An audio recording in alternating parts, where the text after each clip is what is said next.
Hello, everyone, and welcome to Live Blood Online and Neogenesis Systems monthly video. Today, Dr. Okker is speaking with Morley Robbins. Morley is the creator of the Root Cause Protocol. This is a system designed to ignite energy in the body by restoring mineral balance. Morley has spent over a decade researching how copper, iron, and magnesium influence energy production and overall metabolic health. So through his teachings at the Root Cause Protocol Institute, his community, and his book, Cure Your Fatigue, he is educating and inspiring people worldwide to take control of their health and addressing the true root causes of fatigue and dysfunction. So in this video, Dr. Okker from Live Blood Online and Neogenesis Systems, he's going to be asking Morley questions about the root cause protocol, as well as about his book, Cure Your Fatigue. So about Dr. Okker, if you don't know him, Dr. Okker is the course tutor at Live Blood Online and Neogenesis Systems. He is a qualified homeopath and naturopath. Using live blood analysis in his own practice for many years. He has first-hand experience and is getting great results with live blood analysis. He also has been training practitioners in live blood analysis for 24 years. So Dr. Okker has also been working with herbal medicine since 2001. It's also helped to formulate his own range of herbal medicines.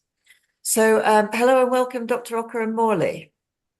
Hello, hi. Welcome. Great to be here. So are you ready for some questions, Morley?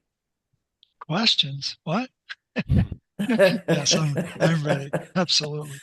Okay. Looking forward to it. Okay. Fire away, Dr. Okker. All right, fantastic. Well, thank you so much, Morley, for the time and the opportunity to chat to you. Always very interesting to hear what you have to say and get some information from you on this this fascinating field of work.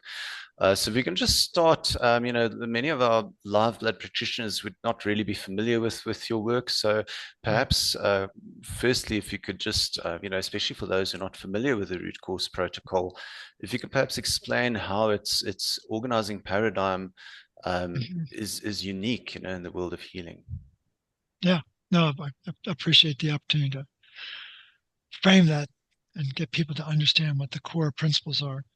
Um, we live in a world where there are many different modalities of healing. You've got naturopathy, homeopathy. We can talk to chiropractors, osteopaths, uh, allopathic physicians, many different channels of healing. But what they all overlook are the minerals that are the spark plugs of life. And for whatever reason, I seem to have been drawn into this world of mineral metabolism. Was totally unaware of it. Even though I went in college, I was a biology major and worked in the healthcare field for 32 years. No one ever talked about minerals. And during the resolution of a healing crisis, my chiropractor, who is now my wife, I might add, she used a phrase I'd never heard in 32 years of working in hospitals. She talked about an innate healer, the healer within. I'd never heard that phrase before. And I didn't say anything to her at the time, but I pledged to myself that I was going to find out who the innate healer was. Because if there was one, my first reaction was, we have millions of doctors around the world. Why do we need those doctors if we have an innate system? That was fascinating to me. And through a series of events that I won't go into a lot of detail, I was introduced to different minerals, magnesium, then iron, then copper, and then came to realize that copper is, in fact, at the top of the pecking order. That copper is the only mineral on planet Earth that can regulate both iron and oxygen at the same time. Now, why is that important? Well, you can't make energy until you turn oxygen into water inside the mitochondria, and that releases the energy molecules. And invariably, just like when we're driving our car, we give off exhaust. So 90% of the energy made in our body is made in the mitochondria. 90% of the exhaust is made in the mitochondria. And what is unique about copper is it is, again, the only element that plays a catalytic role to both create energy and clear exhaust. Now, why is this important? Well, people are probably familiar with the Merck manual. It's certainly the Bible of allopathic medicine. I'm not sure whether naturopaths salute that text or homeopaths or otherwise. But within the world of mainstream medicine, doctors take that textbook very seriously. There's 20,000 different conditions profiled in the Merck manual. And guess what they all start with? Oxidative stress. And what is oxidative stress? Well, the formal term for oxidative stress is cellular energy deficiency. That's a phrase that was coined by Douglas Wallace, who's a famous geneticist and biologist here in the States at Children's Hospital of Pennsylvania. And what he was challenging his scientific and clinical colleagues is, you don't understand how energy is made in the body. And so oxidative stress is an opportunity cost. Because if you're not turning oxygen, O2, into 2 molecules of water, you will have some variation of oxygen. It's going to start out as superoxide. It's going to become hydrogen peroxide. It might evolve into the hydroxyl radical. And these oxidants, as they're called, accidents with oxygen, but these oxidants form the basis of the oxidative stress that creates the cellular energy deficiency. And within the root cause protocol, we just shortened the word to fatigue. So we're not talking about chronic fatigue. We're talking about systemic fatigue, systemic cellular energy deficiency. And what I think is important for people who follow and practice the live blood analysis is that there is no disease. There is no disease. But you have amazing technology to look at the dynamics of how the body responds to a loss of cellular energy. And what we do have is stress-induced mineral dysregulation. And we have mineral dysregulation, we're going to have metabolic dysfunction. And the metabolic dysfunction is going to create a loss of energy, but it's also going to create a lot of symptoms.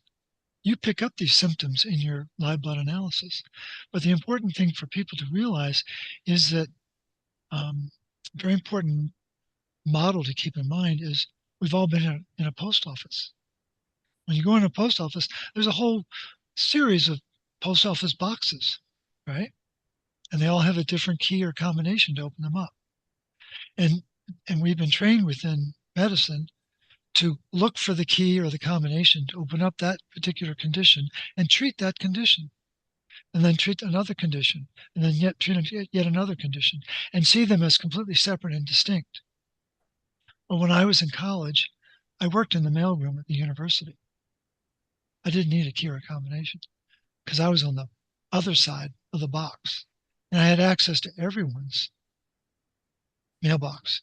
And that's the way the minerals work.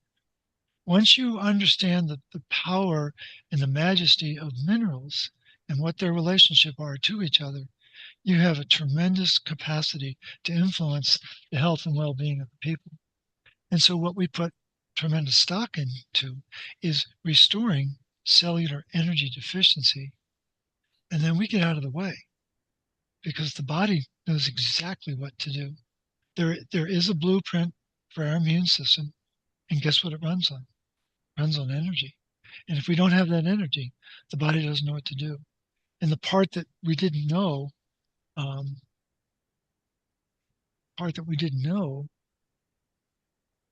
is that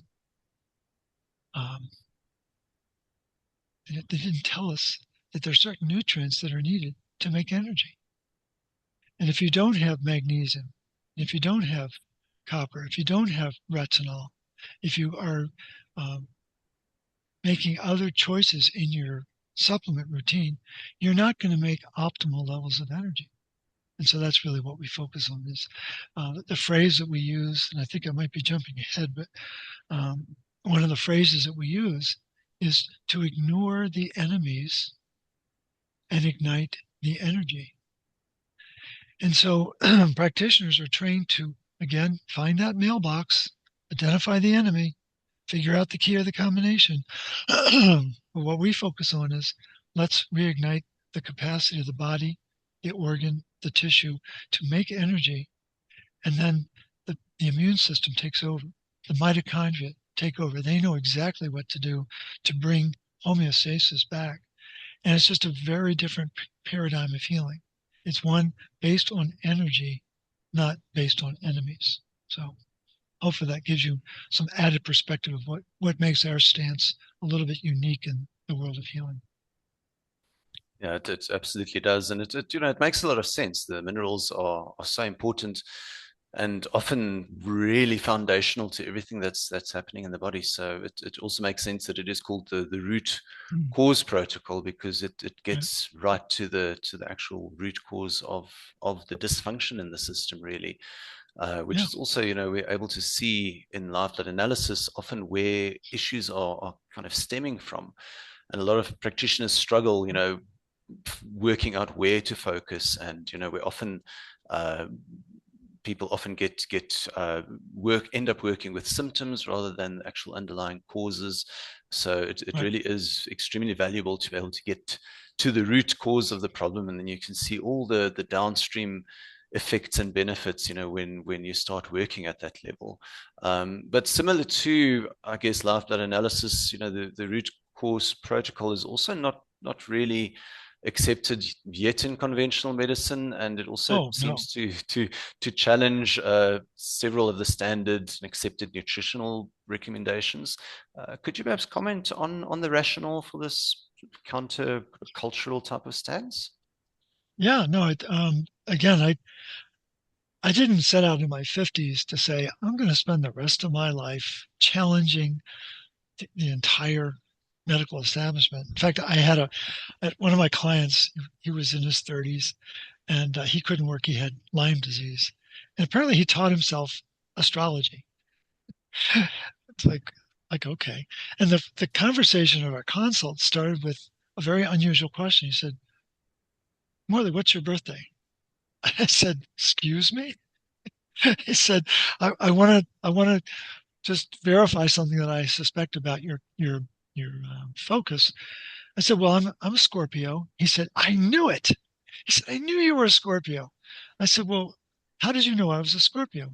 He said, well, because only a Scorpio would dig the way you have into the literature to find out aspects of healing that no one's ever considered. He said, but only a true Scorpio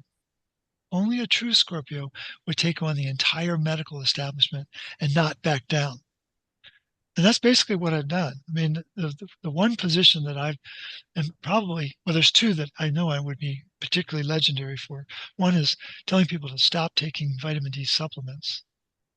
If you want vitamin D, go out in the sun or take cod liver oil, but don't take the supplement. And there's a long explanation for that. I'm just trying to introduce the subject matter. But the other is I'm absolutely convinced there's no such thing as anemia of iron deficiency on planet Earth. But yet the World Health Organization would tell you that a third of the Earth's population suffers from anemia. Well, there's many different forms of anemia, but there's absolute iron deficiency anemia, and there's functional iron deficiency anemia. And if you don't know about the latter, the functional side, which requires what? Copper. If you don't have copper, you can't properly recycle the iron in the body. And how would it show up on the live blood analysis? The rouleau, the red blood cells will be stacked. You've got a copper problem when you see that. But I think, Dr. Okker, if I've done anything in my 17 years so far, is I've given people permission to question the status quo, to question the narrative, to question, is there another way to think about this particular set of symptoms that I've got. And I made a pledge back in my 30s that I was going to live a life of integrity. Now, I've made my fair share of mistakes. I hardly walk on water. I tease people and tell them that I wear waterproof shoes, but I really am quite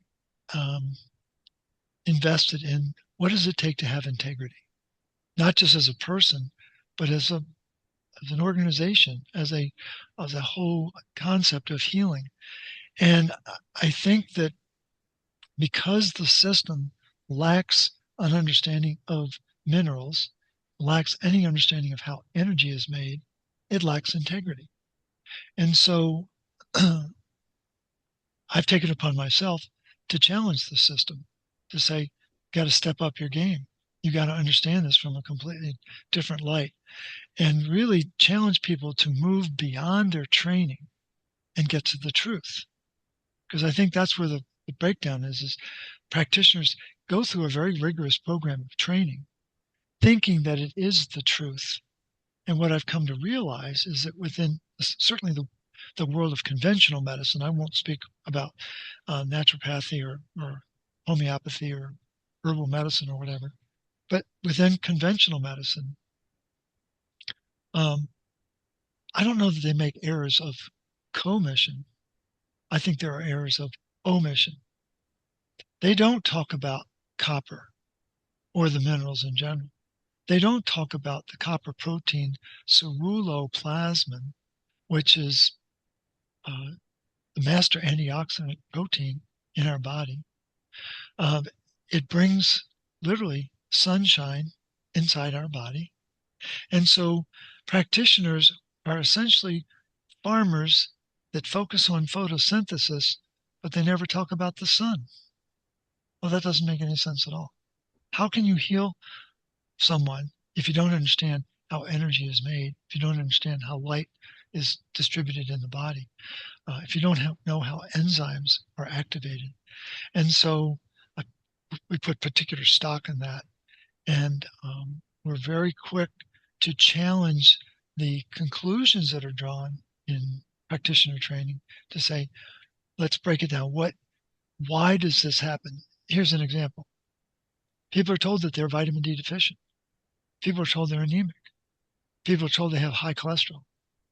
What's the one question no one ever asks? Why?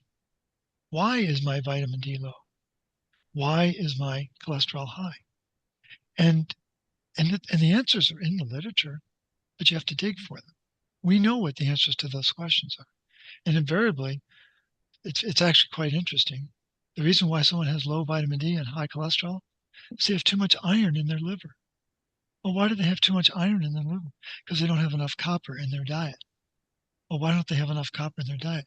Because the farming and the food processing system is completely stacked against the minerals.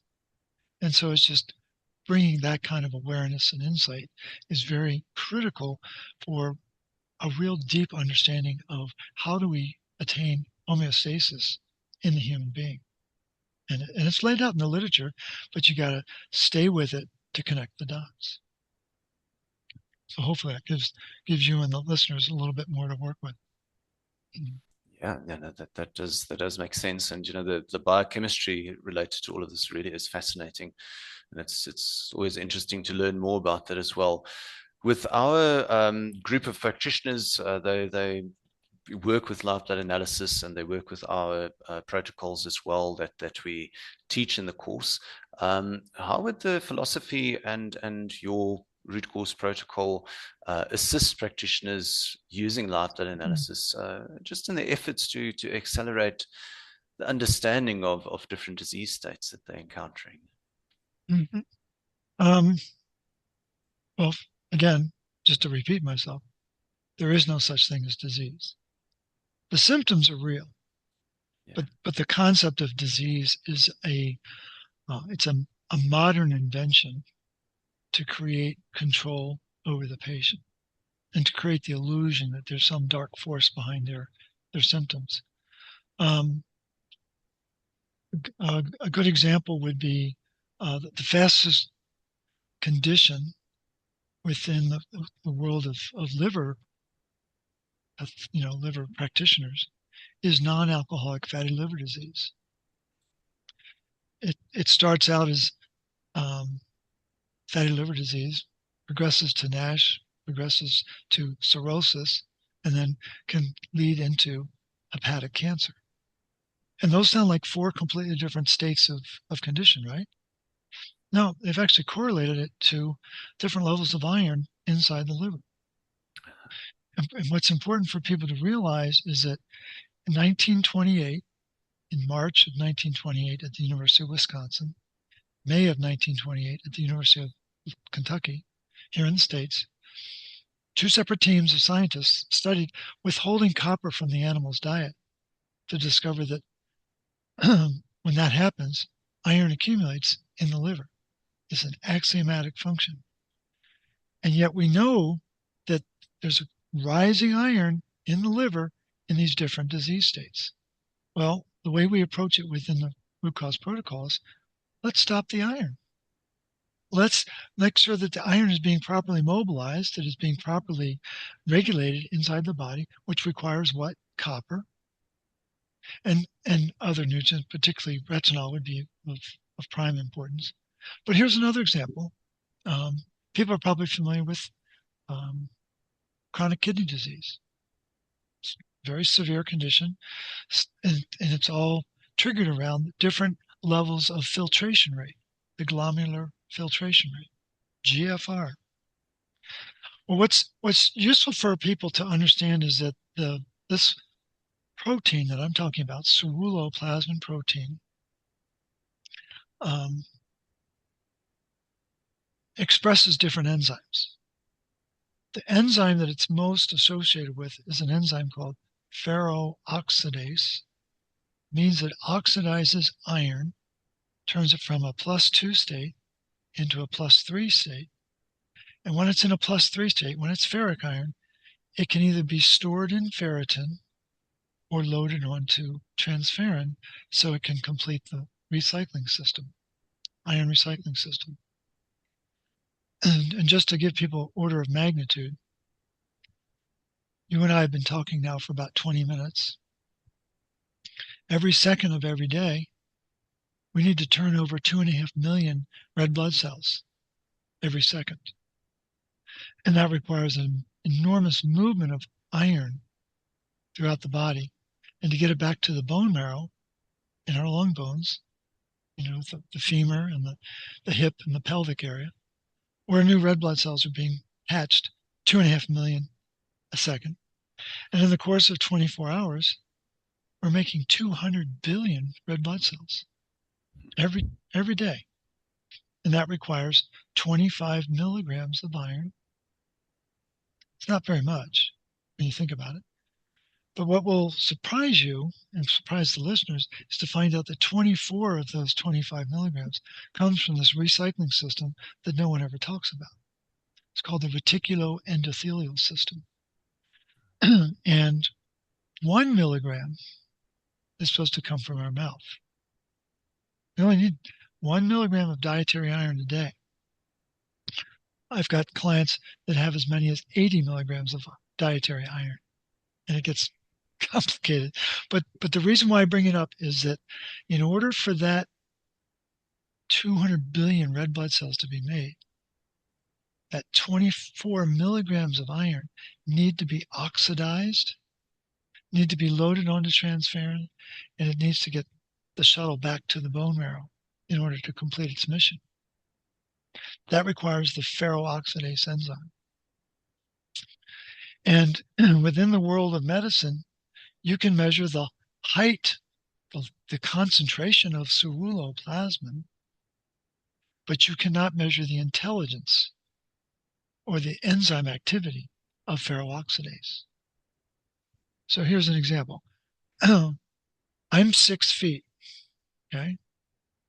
How tall are you, Dr. Okker?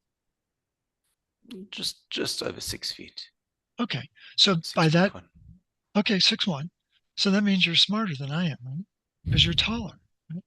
No, it doesn't mean that at all. necessarily. No. No, it doesn't, right? No, but that's what they've got people to believe, that if you measure literally the height of a protein, that it implies intelligence. It has nothing to do with intelligence. So worldwide, we don't have access to knowing the intelligence of these copper enzymes. And why is that important with chronic kidney disease? Well, chronic kidney disease goes from stage 1 to 2 to 3 to 4 to 5. What I recently found, which is a very important study, was that they correlated the stage 1 through 5 to the expression of ferroxidase activity. So you can measure it in a scientific study. You can measure it on four-legged rats and four-legged mice, but you can't measure it on the two-legged rats. They don't allow that.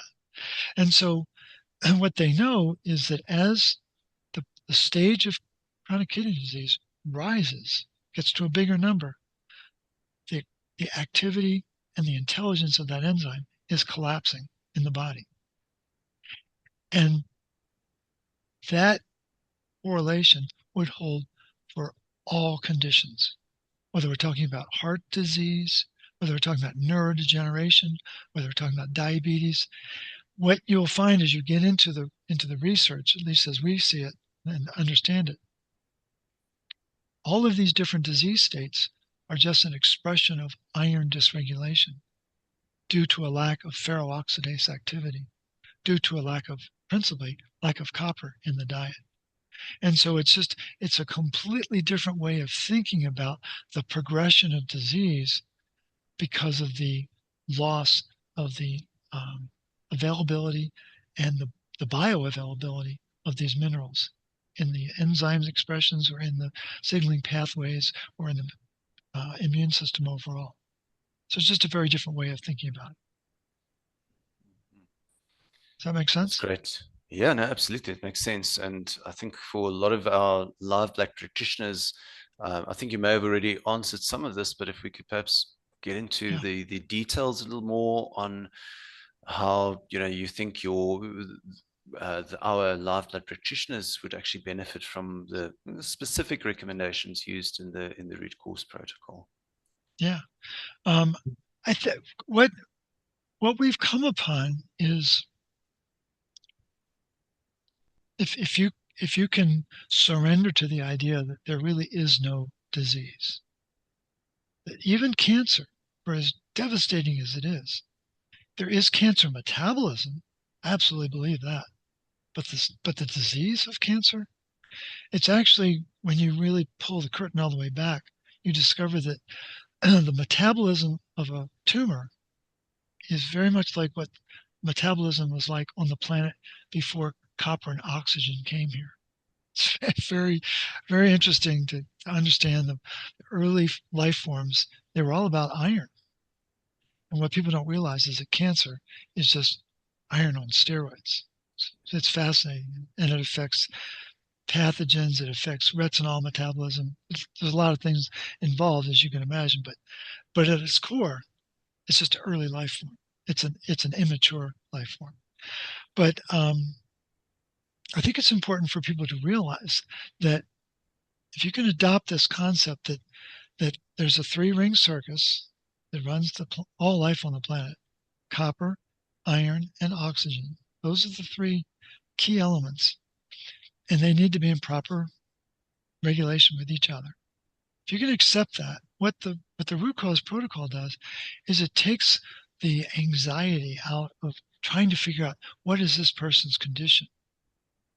Because what I can say with absolute certainty is there's not one person on the planet that doesn't have too much iron, and there's not one person on the planet that has enough copper.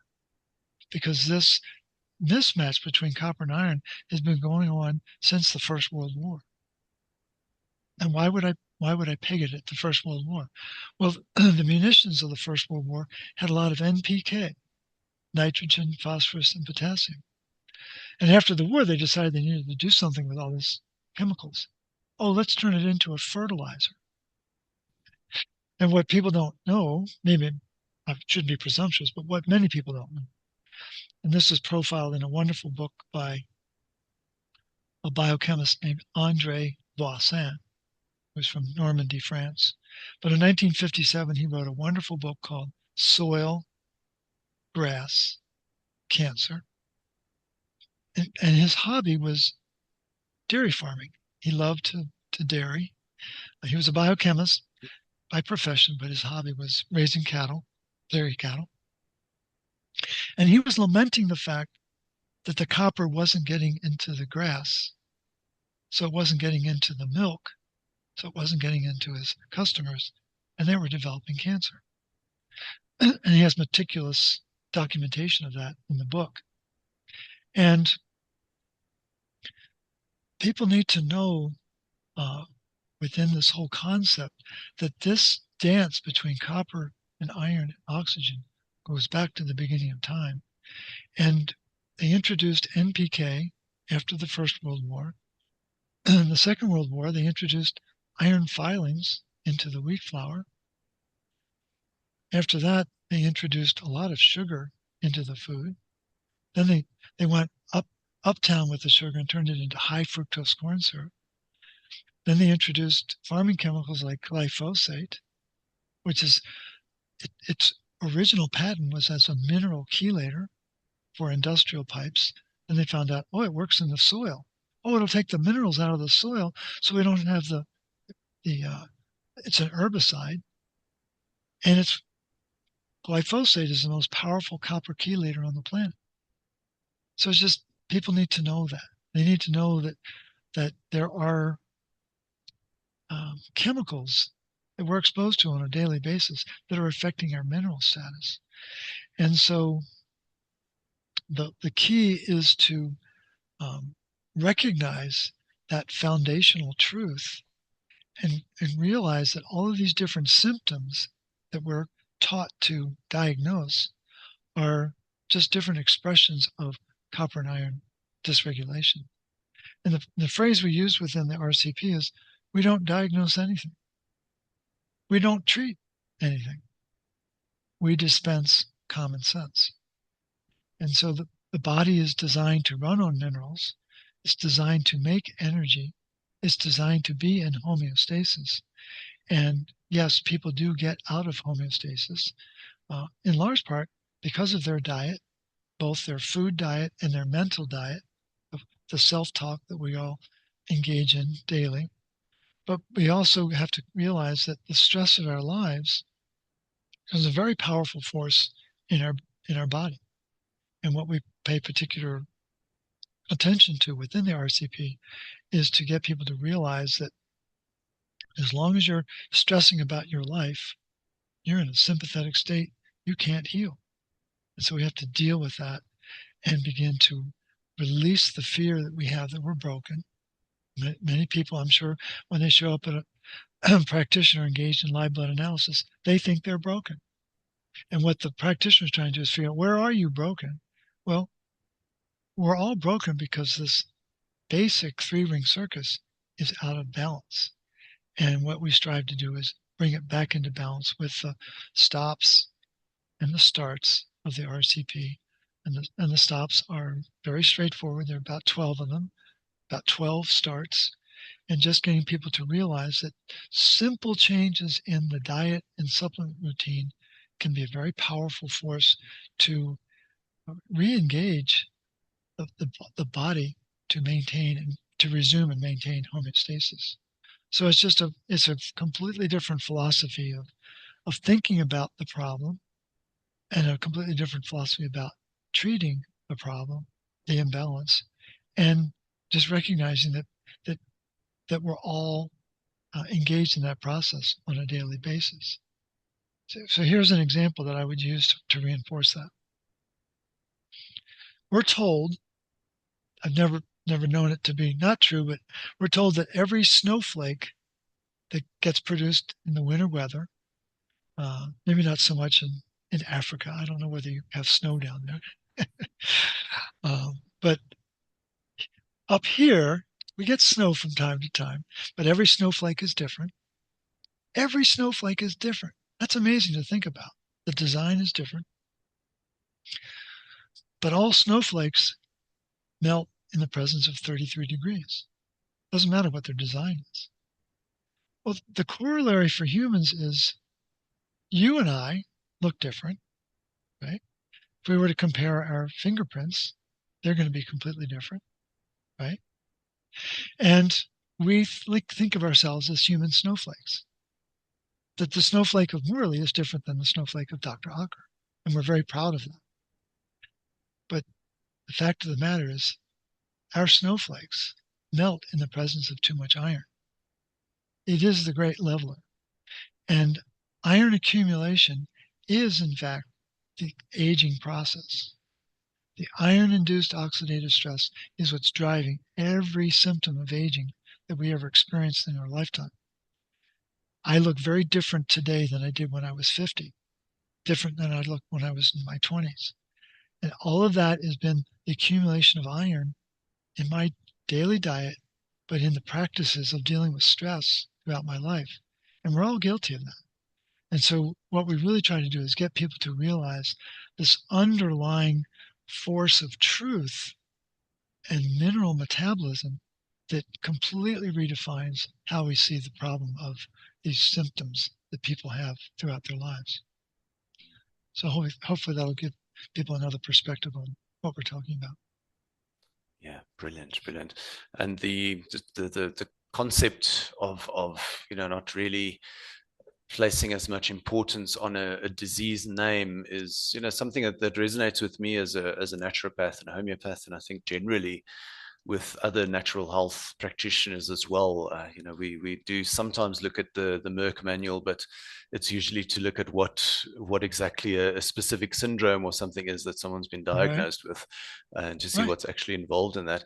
And for us as well, the disease diagnosis is actually just a symptom. It's a symptom of dysfunction, and the key really is to work out where the dysfunction is, and then you're able to start working at the correct level to help the body to actually overcome whatever that symptom is that's being produced. And I think people working with live blood analysis aim to do this already, and we have had practitioners working with things like iron deficiency in the blood, things like anemia, people being diagnosed with anemia. And there are some indicators that we can see in live blood as well that are connected to anemia, and it's normally understood to be an iron issue. So what would practitioners using live blood analysis need to understand better to deal with this condition? Great question. People need to understand that low iron in the blood or low iron on a blood test does not reveal iron status inside the tissue. A very simple formula, and not my formula, this is the formula for all iron biologists that they use. We accumulate 1 milligram of iron every day we're on the planet. Again, we're back to that 1 milligram dietary iron. Some people get much more than that. Let's stay conservative. So I'm 73. So I have 26,000 milligrams of iron. I'm designed for 5,000. You're designed for 5,000 because you're a man. Elizabeth, she only supposed to have 4,000. But the formula is age times 365. There's much more iron in people's body. And where does all that iron go? It goes in the tissue. And depending upon your level of stress, what you're dealing with, it can be, emotional stress, pathogenic stress, iron stress, dietary stress. There's 1,000 different forms of stress, but there's only one stress response. And people need to understand that. But the key is, as a practitioner, an LBA practitioner, if they see very clear signs that the iron looks low in the blood, the very first question they need to ask is, what's the status of iron in the tissue? And completely flip the narrative, because the way that iron expresses in the blood and the tissue is the exact opposite of copper in the blood and the tissue. So that when iron will show low in the blood, invariably it's high in the tissue, and copper will on occasion show high in the blood. What does that mean? It means it's low in the tissue. There's very low levels of copper available for the mitochondria and for the metabolic enzymes that are so important. And so this notion that, a third of the world's population is anemic is based on blood tests, maybe even based on live blood analysis, with no consideration being given to what's the status in the tissue. And what's becoming very apparent in the more contemporary research is a concept called ferroptosis. So we know what apoptosis is, regulated cell death. Well, ferroptosis is iron-induced cell death, and it's the great harbinger of chronic disease. Every condition, and a wonderful article that spells this out is by Ru, R-U, that's the lead author. The last author is Wang, W-A-N-G, 2024, talking about ferroptosis. And when you get into that article and you look at figure one is always the most important figure. But when you look at figure one, your jaw will drop because you realize that ferroptosis is what's driving every condition. And how do you stop ferroptosis? It takes something called glutathione peroxidase. What does it take to make glutathione peroxidase? Oh yeah, you need some copper to do that.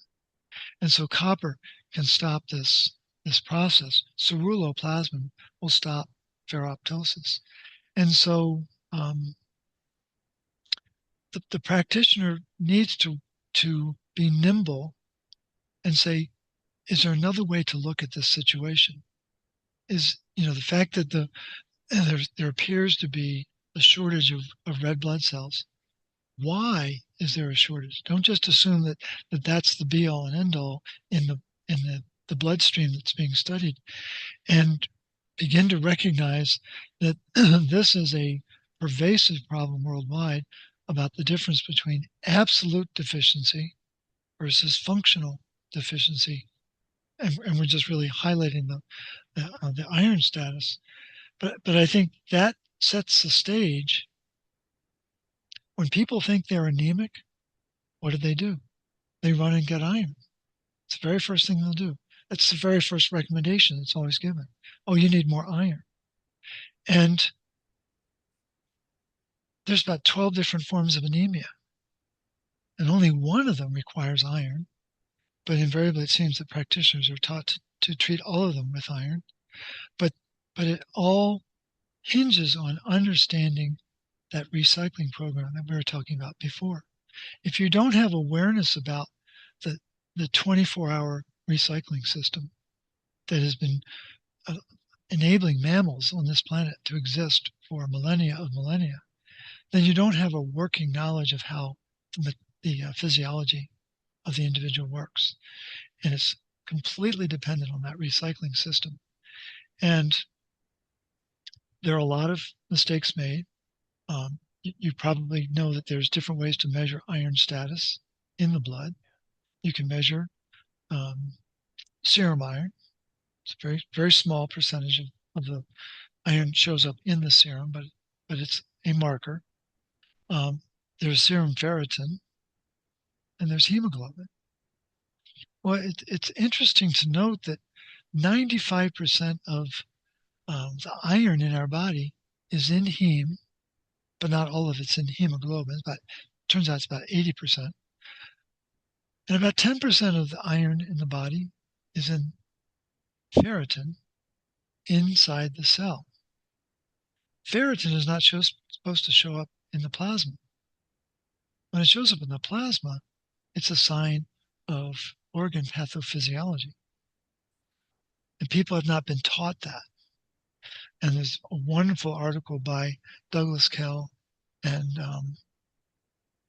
Dr. Pretorius in your neck of the woods in 2014. They studied ferritin as a biomarker for inflammation and for disease. And so people need to understand that there's more to the story about ferritin. And then the serum iron, it's an amazing biomarker, because that number should be around 100. And when it's not 100, if it's below 100, it's really revealing the lack of efficiency of the recycling system. And if it's over 100, you have some kind of some variant of hemochromatosis. And so it gives you a great insight about what's going on inside their body and their recycling system. So I think the concept of the root cause protocol and the focus within the live blood analysis have a tremendous synergy with each other. But what is key to that is that getting the practitioners to embrace this very different way of thinking about balance and imbalance, and move beyond the rote, if this, then that, because the this and that are part of a narrative. They're not part of how Mother Nature expresses herself in our body. And I think it takes the practitioner to another level of excellence when they can really understand the dynamics of why is the vitamin D low? Why is the iron low? Why is the cholesterol high? And it turns out that in 1973, famous cardiologist who's still living, he's a copper expert. He'll be 93 in April. He identified in 1973 that in a state of copper deficiency, cholesterol will rise. And for that finding to become science, one other lab needed to verify his findings. Since 1973, over 30 labs have verified his findings. And so we live in a world now where statins are the number one product on the planet, $1 trillion. And rising cholesterol is a clinical sign of copper deficiency. And the significance is it takes 11 molecules of oxygen to make 1 molecule of cholesterol. So what does that mean? Well, the body can't metabolize the oxygen, so it stores it in the cholesterol. So the cholesterol is going to rise. It's just a natural reaction to the state of stress that the individual is under. And so it just gives people, and particularly the practitioner, a real sense of perspective and confidence that they know why these changes are taking place in the individual's body. And it gives a level of certainty that this can be corrected with the right focus, the right mineral and vitamin focus, but the right balance of approaches. Yeah, absolutely. There's a lot, it seems, of overlap between what you're working with and what we actually see in live blood. And we, as you know, we have an attendee. We share a student who's been through my training and who's now gone through your training as well. And she's worked quite a bit with patterns that she's seen in the blood and how they respond to the principles of the root cause protocol as well. And so, this is a bit of a new and developing and exciting field, and, we're integrating this into the training as well. But could you perhaps speak about this? You mentioned the 3-ring circus with copper, iron, and oxygen. Specifically, the dysregulation between copper and iron. In your mind, are there any specific indicators or patterns that we can look for in the blood that would, speak to that would indicate that dysregulation? Yeah. Not being a live blood analysis practitioner, I'm a bit of a disadvantage. But Absolutely. what I know firsthand many years ago, experienced a colleague who did live blood analysis.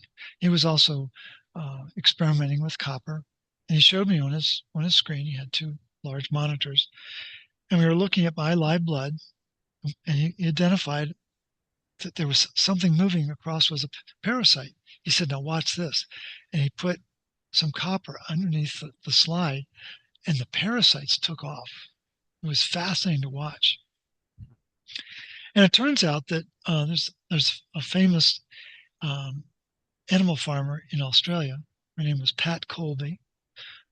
She's no longer with us, but she wrote a whole series of books: natural goat care, sheep care, cattle care, and horse care.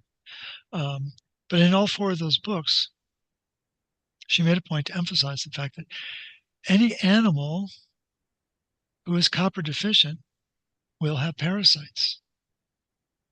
Any animal who has parasites is copper deficient. That's a good thing to know. Very, very powerful, and it makes sense given that copper was the original antimicrobe. It superseded silver by eons. Silver is very popular now. What people need to know about silver, and this comes by way of a famous Russian scientist named Lyudmila Buchkova up in St. Petersburg. She studied silver metabolism very carefully to reveal that it kills copper all over the body. And so it's a very different world when you understand the dynamics of these minerals. But the presence of pathogens right away would tell you that there's a lack of copper. Again, I mentioned the rouleau would certainly show up very quickly. That stacking, it's just the red blood cells have magnetic attraction, and Elizabeth was kind enough to send me a wonderful paper about the zeta potential. It was absolutely mind-blowing, but it made so much sense to me from an energy standpoint, from a mineral standpoint. So as the zeta potential goes down, the stacking goes up. Well, how do we restore zeta potential? With minerals. Yeah, so it's going to be very, very important for people to realize that. When we were having the conversation with your student Michelle, who we both have had a chance to train, one of the other students in the class commented that, I don't know whether it would show up in the live blood analysis, but what she's found, she's an MD over in New Zealand. She said 100% of her patients have improved GFR, glomerular filtration rate, doing the RCP. That as soon as they get copper back into their body, they have improved renal function. Well, that's pretty significant. And the kidneys require a lot of energy, as you probably know. But there are specific properties. And in fact, ceruloplasmin is expressed in the kidney, in the nephron of the kidney. And it's absolutely in the Bowman's capsule of the glomerular tissue. It's absolutely mind-blowing. I didn't even know that there was ceruloplasmin there. So I think that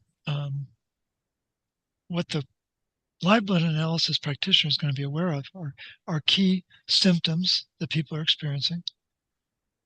Fatigue is going to be one of them. It's the number one reason why people go see their practitioner. They're tired.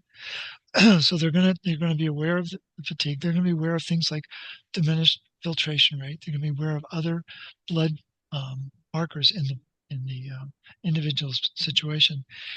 And I'm very confident that as we begin to bring our two points of view closer and closer together, that we're going to see obvious overlap and integration. I think, and I've shared this, I think, in our other video, I think the advantage that you have over what we do within the RCP, we're just dealing with basically dialogue and a hair test and a blood test, but you have the advantage with the screen to draw the client into the discovery, and they can see the dynamics of the blood. And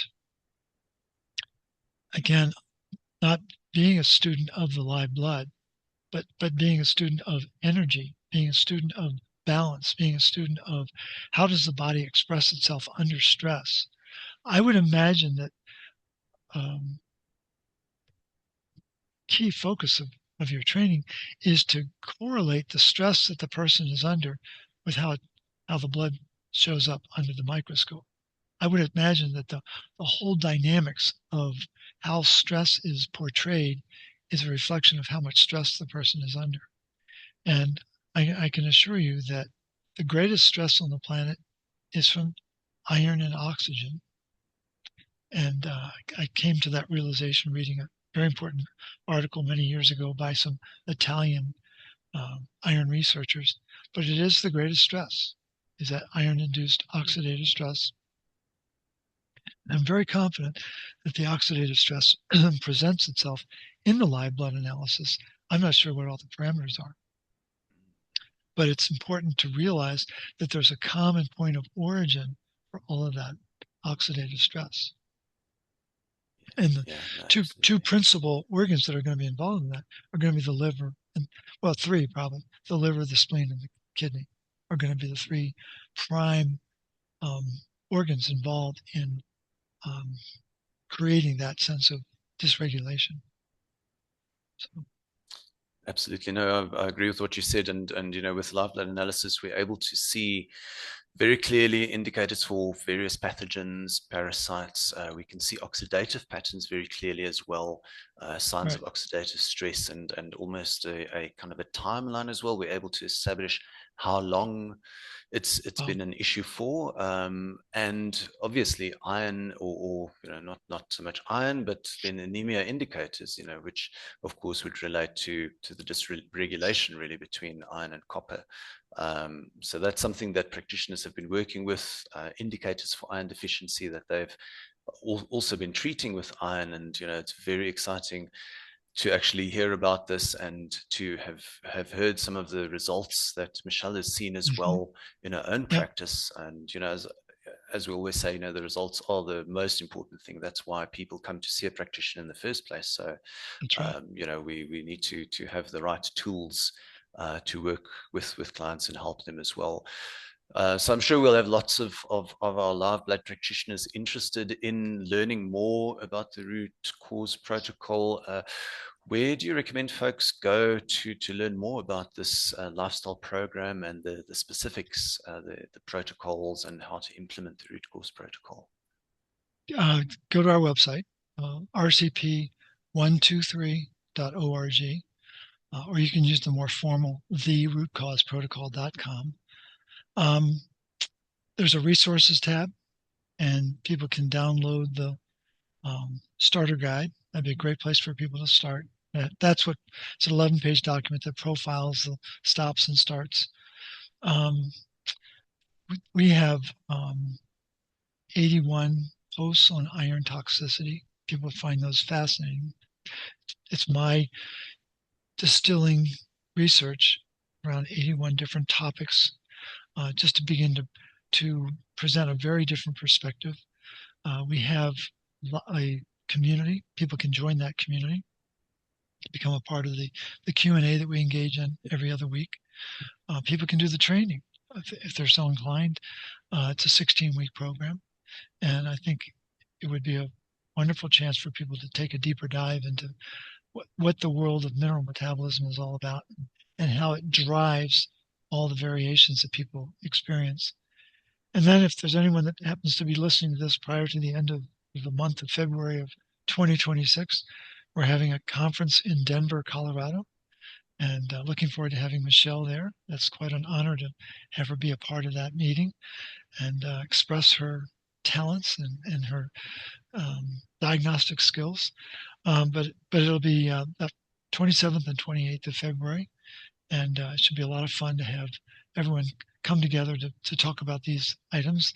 And I'll just point out that I'm going to be revealing I think, what did Einstein call it? The unified field theory. I think I have a unified field theory for why everyone gets sick. And it'll be interesting to see how people respond to that. But a lot of different ways to touch base. And we're very active on social media. I do a lot of podcasts. So if people are at all curious, or if this discussion that we've had piques their curiosity, there's no shortage of opportunities to learn more, and look forward to allowing people to do that. So appreciate the opportunity to have this conversation. Fantastic. It's really been a pleasure learning more about this, and always fantastic speaking to you. So thank you so much for your time, and look forward to chatting again in the future. You bet. Thank you both. That was absolutely fascinating. Absolutely fascinating. And we will actually be offering the training course on our website within the next couple of weeks. We'll be informing you about that. So please do look out for that. Yes. So I hope that was of interest to you all, as much as it was for me. You can find out more information about Morley and his work at www.therootcauseprotocol.com. and join Morley and his colleagues at the Root Cause Protocol Conference, Denver, Colorado, February 27th to the 28th this year, 2026. And also go to, well, actually to find out more, go to the rootcauseprotocol.com website and click on Join Us Live at the RCP conference. That way you can get the information. And also to find out more about Dr. Okker, you can go to www.neogenesissystems.com, and to find out more about training and equipment for live blood analysis. To add to your practice, go to www.livebloodonline.com. And these links will be available beneath this video. So thank you very much for joining us, and we look forward to having some videos over the next month. And thank you all very much. Thank you, Morley, and thank you, Dr. Okker. Thanks very much. Thank you very much. Yeah. Bye-bye. Thank you. Bye for now. All right. Bye-bye.